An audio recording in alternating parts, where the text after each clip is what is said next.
Celui que nous allons recevoir dans quelques instants n'est pas poète, mais il arrive tout de même à marquer d'une pierre sa génération. Alors, nous allons retrouver donc Ange Gobo pour le portrait de notre invité. Et juste après, nous le recevrons sur le plateau de C'est Midi. C'est parti. Le boxeur congolais Zak Mekassa, alias le guerrier noir, est l'invité du jour de C'est Midi. Notre champion d'Afrique des poids lourds mesure 1,83 m et pèse 95 kg. Un véritable titan. Il a eu aussi un parcours difficile. Aujourd'hui, le guerrier noir veut partager son expérience et apporter son aide à la jeunesse africaine. Zak a des projets, mais lesquels? Que veut-il apporter à cette jeunesse? Pour le savoir, restez avec nous. Merci beaucoup.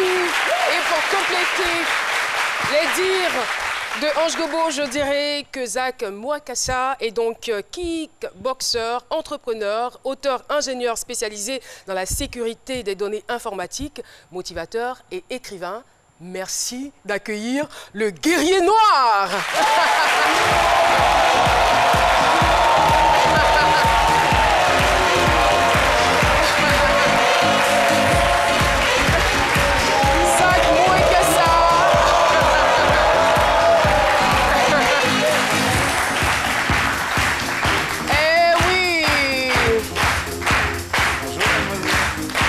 Zak est notre invité, témoin du jour. Zak, bienvenue sur le plateau de C'est Midi. Merci infiniment. C'est avec un grand bonheur que nous vous recevons et nous sommes sûrs que vous allez apporter beaucoup aux téléspectateurs qui vous regardent, comme vous le faites d'ailleurs si bien sur Facebook, vu à des millions, je dirais, de vues. Et encore quoi, il écrit des livres. Il a décidé de ne pas être inutile dans cette génération, de faire ce qu'il a à faire pour que l'Afrique se lève. Panafricaniste, rebelle. Nous sommes en compagnie de Zak Mekassa, j'espère que je n'écorche pas le nom, qui est avec nous sur le plateau de C'est Midi. Le thème, je le rappelle, je suis panafricaniste et rebelle. Alors, deux thèmes, je ne dirais pas forcément opposés, parce que d'un côté, on a je dirais, le développement, l'unité, la solidarité qui intervient, et puis de l'autre côté, on a donc le fait de se rébeller, donc de se lever contre une doctrine ou peut-être toute autre chose. Zak Mekassa, il est bien placé pour nous donner, lui, sa définition de ces deux terminologies. On va donc commencer par le panafricanisme. D'abord, je suis vraiment content d'être là. C'est un sentiment éblouissant. Le peuple ivoirien est un peuple pour qui j'ai beaucoup d'estime et beaucoup d'appréciation. Je suis à l'aise, je me sens chez moi. À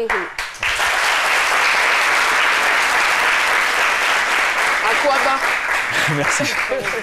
Donc, oui. Allez-y, panafricaniste. Le panafricaniste, à mon avis, présente d'abord notre culture. Celui qui fait tout ce qu'il peut pour créer la solidarité, pour créer la positivité entre Africains. Ça, pour moi, je sais qu'il y a beaucoup plus, il pourrait y avoir beaucoup plus de choses à rajouter, mais pour moi, c'est ça le panafricaniste. Il ne s'agit pas de présenter des discours scientifiques. Je pense que le panafricanisme, en soi, naturellement, doit être quelque chose de très simple. C'est l'apport qu'on donne à son voisin, c'est la positivité, c'est l'amour, c'est la fraternité. Le peuple africain est connu en tant que peuple fraternel, peuple amical.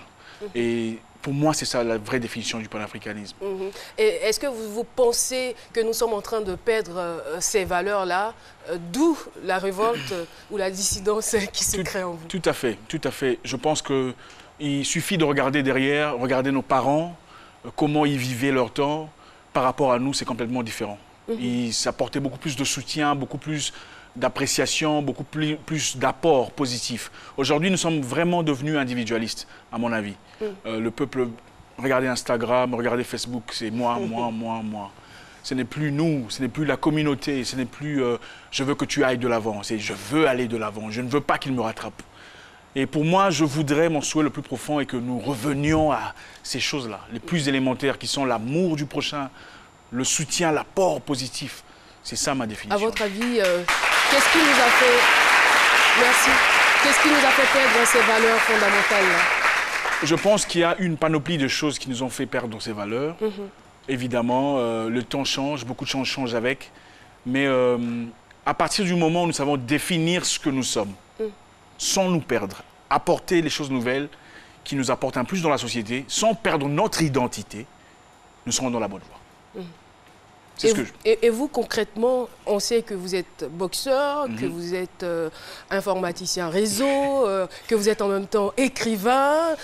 Bon, je dirais peut-être qu'à votre humble niveau, vous travaillez, on va dire, pour véhiculer ce message. Oui. Mais au-delà de ça, je veux dire, c'est quoi le message fort que vous envoyez à la jeunesse Premièrement, c'est... ou aux Africains? Nous sommes assez équipés, assez outillés pour faire tout ce que nous voulons, pour nous grandir, pour redevenir ce que nous fûmes dans le temps, à l'époque de nos aïeux. Nous sommes un peuple grand, nous sommes des peuples grands. Et je pense qu'avec le temps, on a peut-être tendance à l'oublier. Il est important que nous redevenions ce peuple-là. Comme je le dis plus tôt, le soutien, l'apport positif, c'est la première chose à faire. Il ne suffit pas d'avoir des diplômes, d'avoir toutes les qualifications formelles pour réussir sa vie ou pour faire du pays un grand pays. Il faut d'abord apprendre à laisser l'autre occuper cette position parce qu'elle est la meilleure personne à occuper cette position. Permettre à ce que l'autre brille parce que c'est son temps de briller. Tout à fait. Sans tout à fait vouloir obstruer ou l'empêcher de devenir ce qu'il est censé être. Vous en avez été victime dans votre carrière? Oui, dans beaucoup de reprises. Malheureusement, dans le sport, il m'est arrivé de voir une personne, un compatriote, par exemple, qui soit heureux de me voir perdre un combat et crier. Oh là là. Ça fait mal de voir ça. Pourtant, vous ne verrez jamais ça chez les autres. Nous devons redevenir ces personnes-là, ces personnes qui s'aiment. Je veux te voir réussir. Je connais mon frère Philo depuis très loin. C'est ça l'amour de son peuple. C'est ça l'amour de sa nation. Oui, Jess. Non, je suis complètement d'accord avec vos propos, mais ça semble plus facile à dire qu'à faire. Parce que malheureusement, aujourd'hui, nous sommes dans une société de consommation qui fait que, oui, on est constamment à la poursuite du gain. Donc, les gens ont constamment besoin de se mettre en avant parce qu'ils ont envie d'occuper la première place, parce que qui dit première place dit sécurité financière également. Donc, comment est-ce que vous regardez un jeune qui aujourd'hui est dans des problèmes ou franchement essaie de se battre dans la vie et vous lui dites, écoute, s'il y a quelqu'un d'autre qui doit prendre la première place, vas-y, laisse-le prendre la place. Tu attends juste ton tour. Comment est-ce que... Parce qu'aujourd'hui, malheureusement, on est dans une société où, je ne dirais pas que le fair play n'existe pas, mais on est dans... C'est une société, c'est transformé en jungle. Alors comment est-ce que déjà vous avez réussi à le faire? Parce que je pense que vous avez traversé ces épreuves-là. Et qu'est-ce que vous allez dire justement à un jeune qui vit dans cette jungle-là et à qui on dit, écoute, la vie c'est une jungle, tu perds ou tu gagnes. Il n'y a pas de place pour les perdants, il n'y a pas de place pour les concessions. C'est soit tu te bats, tu arraches ta place ou ça ne fonctionne pas. Merci infiniment, je pense que c'est une question très pertinente. Je pense premièrement, on a oublié quelque chose. Nous sommes presque tous à la poursuite de l'argent. OK? Mais à mon avis, ce n'est pas la raison pour laquelle nous sommes sur Terre. Je pense que chacun est là pour quelque chose de positif. Le Créateur a placé en chacun de nous une sémence positive, une sémence de grandeur. Et c'est notre responsabilité de l'arroser. Chacun doit trouver la raison pour laquelle il existe. Pour certaines personnes, c'est peut-être pas devenir millionnaire ou milliardaire. Pour certaines personnes, c'est simplement apporter un plus aux vieillards, apporter un plus aux orphelins. Qui fera ces choses? Si tout le monde veut devenir millionnaire, qui fera le pain? Si tout le monde veut devenir milliardaire, qui fera le poisson? On ne peut pas tous faire... On peut faire le poisson en devenant millionnaire aussi. Mais on ne peut pas toucher le poisson. On ne va pas le nettoyer. On ne fera pas les choses les plus élémentaires. Donc, si nous poursuivons ce concept-là et que tout le monde veut devenir cette personne suprême, il n'y aura pas de place qui occupera les places plus bas. Ceux qui occuperont les places plus bas seront toujours frustrés. À mon avis, je pense, pour ne pas aller trop loin, je pense que chacun doit d'abord découvrir son objectif de vie. Pour certaines personnes, c'est peut-être l'art. Vous n'êtes peut-être pas obligés toutes de devenir des Miss Madonna. Certaines personnes, c'est l'art. D'autres personnes sont simplement des beaux créateurs. Retrouvons ce que nous sommes, que chacun soit fier de ce qu'il est. Le grand problème est que... J'ai envie de dire, that is the question. Comment est-ce qu'on retrouve donc cet objectif-là? Des fois, le chemin, il est très long. Tout à fait. Je crois que la première chose, c'est d'abord identifier le problème. Le problème, c'est lequel? Le problème, c'est ce que nous voyons. Nous sommes la génération biberonnée par l'Internet. Ça veut dire, nous regardons Internet et Internet aujourd'hui est devenu le parent. on voit la photo d'une personne célèbre. Waouh, tu as vu la chemise. Waouh, tu as vu le Gucci. Et tout le monde poursuit le Gucci, oubliant les raisons pour lesquelles il était créé. La bonne réalité est que nous ne sommes pas tous obligés de porter un Gucci pour être heureux. Vous pouvez mettre une chemise en pagne, mettre tout ce que vous voulez et être heureux. La chose la plus importante, c'est d'abord la paix du cœur. Et à partir du moment où vous poursuivez des choses qui sont en réalité des fantômes, vous vous perdez pour toujours. Est-ce que justement, ce n'est pas un état d'esprit? C'est facile, quoi, je veux dire. Excusez-moi, il y a des jeunes parmi nous ici. Quand vous dites il faut assumer sa place, bon, je n'ai pas dit que quelqu'un qui a eu 2 de moyenne à la fin de l'année, il dise bon comme moi j'ai eu 2 de moyenne, c'est Dieu qui m'a donné ça, je vais rester dans 2 de moyenne là. Est-ce que ça n'amène pas la jeunesse à ne pas être plus ambitieux? Tout à fait. Je pense que chacun a, comme je l'ai dit plus tôt, chacun doit poursuivre ses objectifs. Nous avons des critères formels qu'il faudrait justement suivre, aller à l'école. Nous sommes obligés de traverser ces choses. Mais à partir de ce moment, à partir du moment où on quitte l'école, on doit définir sa direction. Je pense qu'une personne à 30 ans qui ne connaît pas sa direction, c'est inquiétant. Alors oui, effectivement, ça peut arriver qu'une personne à 30 ans n'arrive pas à trouver sa direction parce que très peu de personnes, sinon énormément de personnes n'arrivent pas à trouver leur voie. Tout à fait. C'est-à-dire que moi j'ai fait par exemple des études en médecine alors que peut-être que je ne me sens pas véritablement dedans. C'est-à-dire à quel moment est-ce que vous pouvez savoir que ça c'est la chose que vous devez faire? C'est ce pourquoi vous êtes là sur Terre et que c'est votre voie. Je pense que le Créateur a donné à chacun quelque chose d'égal à l'autre. C'est le cœur. Écoutez votre cœur. Votre cœur sait déjà ce que votre cerveau ne sait pas. Ouais. Votre cœur vous dit où il faut partir. Certaines personnes l'appellent l'intuition. Ah, mon intuition me disait, mais justement, ton cœur sait ce que ton cerveau essaie de comprendre. Ton cœur sait où tu dois être. Et quand tu travailles dans un environnement où tu n'es pas heureux, et que ton cœur te dit, tu dois aller faire autre chose, suis ton cœur. Le cœur ne te décevra jamais. Moi, mon cœur me dit d'aller en Italie, toujours ici. Oui, pardon, Aloussène, le doyen. Je suis d'avis avec M. Zach, oui. En fait, le développement économique se fonde sur des valeurs humaines.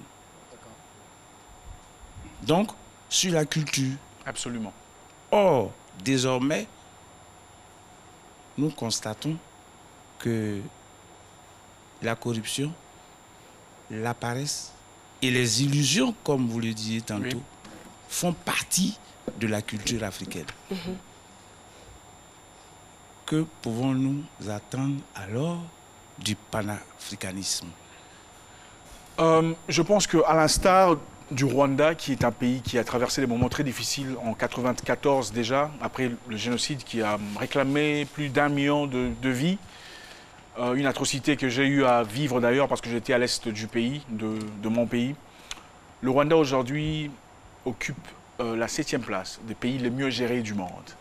7e place mieux gérée du monde. Et Kigali, la capitale la plus propre d'Afrique. Au Rwanda, il n'y a presque pas de corruption. Et la corruption est la lèpre qui gangrène notre société. Nous ne pouvons pas avancer dans la corruption. La corruption, c'est quoi? Vous voulez un travail, il faut donner quelque chose à quelqu'un pour vous pistonner, comme on dit chez nous, afin que vous ayez le travail. C'est ça, c'est le point qui tue notre société. La corruption, c'est vous voulez voir le directeur, ok, vous donnez-moi quelque chose, je veux faire à ce que vous voyez le directeur rapidement. Si tout le monde pouvait faire exactement ce qu'il doit être fait, donc si tout le monde pouvait être correct, et que personne n'apportait le CV de sa petite soeur ou sa cousine, parce que c'est sa cousine, mettant en danger les études d'une autre fille qui a sacrifié sa jeunesse à étudier, nous aurons des sociétés ou une société beaucoup plus stable. Si tout le monde pouvait comprendre que en pistonnant telle personne parce que je le connais seulement, malgré ses incompétences et ses insuffisances, je suis en train de mettre en danger les études ou la carrière d'une personne, d'un jeune homme ou d'une jeune femme qui a étudié et a travaillé dur pour en arriver là. Et je pense que si chacun, comme pour reprendre à mon frère, si chacun prend cette responsabilité d'être correct, si chacun dit « je veux être correct », je n'irai voir personne pour demander de l'aide moyennant de l'argent. Si tout le monde peut apporter ne fût-ce qu'un brick, on pourra construire cette pyramide. Très bien. Alors, je veux revenir à votre histoire personnelle. Déjà, il est important de noter que vous êtes champion intercontinental de boxe en 2007, champion d'Afrique de poids lourd en 2014 et champion du monde de kickboxing en 2016. Félicitations. Merci. Déjà, vous qui avez certainement écouté la voix de votre cœur, je ne vous demanderai pas forcément comment est-ce que vous êtes arrivé à la boxe, mais comment êtes-vous parvenu à performer de la sorte? D'accord. Je ne pourrais expliquer sans vous raconter pourquoi j'ai commencé à boxer. Je pense que rien n'arrive par hasard. Il y a toujours une raison derrière toute chose. En effet, quand j'étais très jeune, peut-être à 11 ans d'âge, mon frère, 3 ans de plus que moi, avait tendance à vraiment me perturber tout le temps. Et à chaque fois que maman nous donnait à tous les deux un verre de lait, il prendrait vite son verre de lait et voudrait le mien aussi. Alors ça partait toujours en bagarre. Un bon matin, j'avais des amis avec moi à la maison. On attendait suivre un programme de télévision intéressant pour les enfants, évidemment. On était assis là, en confortable, en train de prendre notre jus. On était prêts à regarder notre histoire. Quand mon frère Gabi, il s'appelle Gabi, revenait de ses études. Bon, il a pris la télécommande, il a changé de chaîne. Il a mis un truc là qui montrait des fourmis, tout ça. Il dit ça c'est plus intéressant. Il dit vous n'êtes pas intelligent. Alors ça m'a énervé. Je me suis levé. Mais pourquoi tu fais ça? Pourquoi tu m'embarrasses devant mes amis? Il me pousse, il me dit qu'est-ce que tu vas faire hein? Je commençais à pleurer. Alors mes amis se sont levés, ils sont partis. Je suis allé vers mon père et dit papa regarde ce qu'il fait. Je pleurais. Mon père en avait marre. Finalement il dit écoute j'en ai marre de ce que vous faites. Pourquoi, Zach? Pourquoi tu ne vas pas faire du sport? Va jouer au football ou va faire de la boxe. Papa ne savait certes pas ce qu'il disait. Mais ce jour-là, il a planté quelque chose en moi. Alors, je suis allé chercher un club de boxe et je commençais à faire la boxe. Mon idée n'a jamais été de devenir boxeur professionnel. Jamais de la vie. Je m'estimais beaucoup trop funky pour prendre des coups. Donc, mon objectif était de faire la boxe, espérant que mon frère sera intimidé et plus jamais ne... Ça marchait au moins. Et un an plus tard, effectivement, ça a marché. Il a arrêté. Vous avez imposé le respect. Tout à fait. Non, il me regardait, il disait, petit toi, là, tu blagues avec moi. Je dénonçais. Alors Zach, on a parlé de comment vous avez commencé la boxe, comment est-ce que vous êtes venu à la boxe. Mais justement, je posais la question de savoir comment est-ce que vous avez travaillé donc, pour atteindre ces résultats. C'est vrai qu'il n'y a pas assez de temps pour tout voilà. On va résumer plusieurs alors. Années plus tard, je pense que j'avais 20 ans à l'époque, je cherchais un moyen de partir en Europe pour aller continuer mes études. Mais puisqu'il y avait la guerre dans mon pays à l'époque, les ambassades étaient fermées. Il fallait donc aller dans un autre pays africain pour chercher un moyen d'avoir un visa pour aller justement étudier en Europe. Alors, pendant ce moment-là, j'étais coincé dans un pays étranger, jeune, sans direction, avec personne autour de moi pour me soutenir. C'était un moment difficile.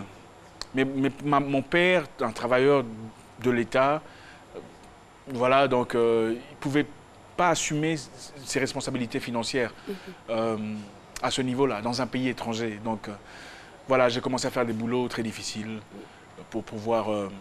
les équipements de sport, c'est vous-même qui les achetiez? Oui. D'accord. Ouais. Par les petits boulots que vous exerciez? Oui, il fallait donc exercer des boulots pour bouillir la marmite. C'était très difficile, mais j'avais un choix. Vous vous entraînez en moyenne combien d'heures par jour? Je m'entraîne 4 fois par jour quand je prépare pour un combat. Donc ça veut dire au moins 3 heures chaque fois ou 2 heures au moins. Ça dépend, donc ça c'est 2 fois 4, donc ça fait 8 heures chaque jour. Ou bien, quand je n'ai pas de combat, alors là, je m'entraîne peut-être 1 fois par jour et ça sera 2 heures.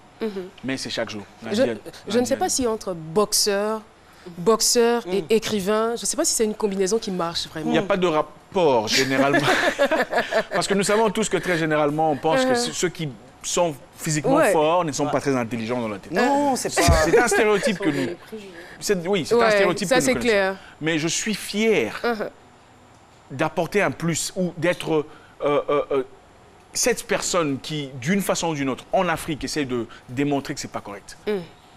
Et même ceux qui m'écoutent aujourd'hui, ceux qui sont sportifs, je veux que vous sachiez qu'il y a toujours un moyen de reconversion. Il y a autre chose à faire sur Terre.